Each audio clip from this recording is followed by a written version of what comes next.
प्रिय लोकांनो, येशू ख्रिस्ताच्या नावाने तुम्हाला प्रेमळ अभिवादन। तुम्ही कसे आहात? ठीक आहात का? आम्ही ठीक आहोत। इतके उंट कुठे आहे? तुम्हाला ते तसं वाटतं का? म्हणजेच ओमान देशात सलालाह नावाचे एक ठिकाण आहे। तिथे मस्केट नाही। जरी तुम्ही राजधानीपासून विमानाने 1 तास प्रवास केला तरीही तुम्ही ओमान देशातच असाल। हे भेट देण्यासाठी खूप सुंदर ठिकाण आहे। हा एक आखाती देश आहे। इथे इतके नारळाचे मळे आहेत यावर माझा विश्वासच बसत नाही। तिथे केळीची बाग आहे, ते भाज्या पिकवत आहे। केरळमध्ये मान्सून हंगामात पाऊस पडतो। हंगामात थोडासा पाऊस पडतो, तो खूप हिरवागार आणि अद्वितीय असतो। तुम्हाला इथे खूप उंट दिसतात, नाही का?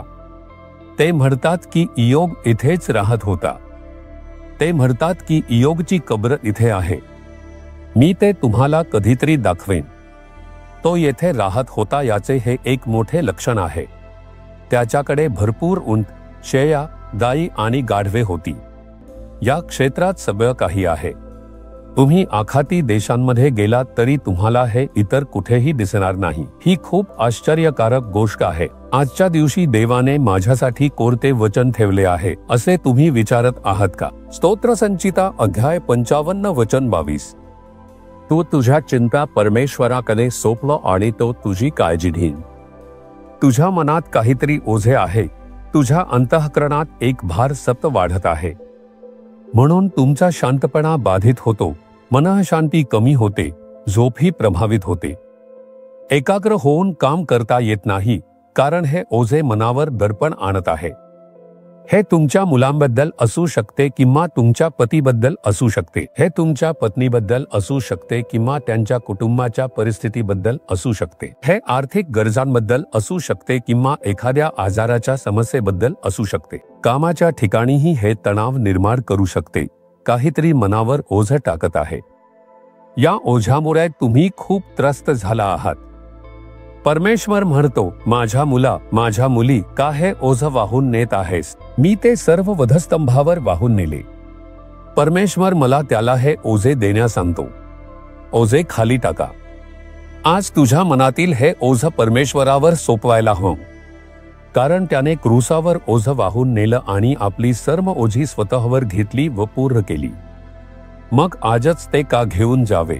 तुम्ही सहमत आहात का? परमेश्वराकडे सोपवणार का? तुमचं ओझं त्याच्यावर टाकणार का? खूप लोक येशूवर विश्वास ठेवतात, प्रार्थना करतात, पण आपलं ओझं त्याच्यावर टाकत नाहीत। एक मजेशीर गोष्ट सांगतात। एक भाऊ कारने प्रवास करत असताना एक वृद्ध आई मोठं ओझं वाहून नेत चालली होती। ते पाहून तो थांबला, कार थांबवली आणि तिला विचारलं, तुम्ही कुठे जायचं? जर तुम्ही शेजारच्या गावी जाणार असाल तर माझ्या गाडीत बसा। मी इथेच जातो आणि तुम्हाला लगेच सोडतो। ठीक आहे साहेब। तू आत चढलास आणि बसलास। थोडं अंतर गाडी गेल्यावर त्यांनी मागे वळून पाहिलं। त्या आजी गाडीत बसून सुद्धा आपलं ओझं डोक्यावर ठेवून बसल्या होत्या। त्यांनी विचारलं, अगं आई, हे काय? का ओझं डोक्यावर ठेवले? खाली ठेवा, सीटवर ठेवा। मी तुला त्यासाठी उचलले साहेब। ही गाडी एवढे वजन सहन करू शकत नाही। हे वजन खूप छान साहेब, तुम्हाला हे कसं कळलं? ते हसत म्हणाले, गाडी तुम्हाला आणि तुमच्या डोक्यावरच्या ओझ्यासहच वाहून नेत आहे। तिला ते माहीत आहे, त्यामुळे खाली ठेवा। आज अनेक ख्रिस्ती लोक असेच वागत असतात। माझं ओझं कोणाला कळतं, माझं ओझं कोणाला कळतं असं म्हणत ते आपलं ओझं वाहतच राहतात। परंतु प्रभू म्हणतो, ते माझ्यावर टाक। मग तू का उगाच वाहून नेत आहेस? तुम्ही हे लक्षात ठेवलं का? तुम्ही प्रभूला सांगत आहात का, वजन किती आहे? डाउनलोड करा। प्रभू, तुझा हात माझ्या हृदयावर ठेव। प्रभू, माझ्या हृदयातील सर्व ओझं तुझ्यावर टाकतो। तूच त्याची काळजी घेशील, कारण तू आधार देणारा देव आहेस।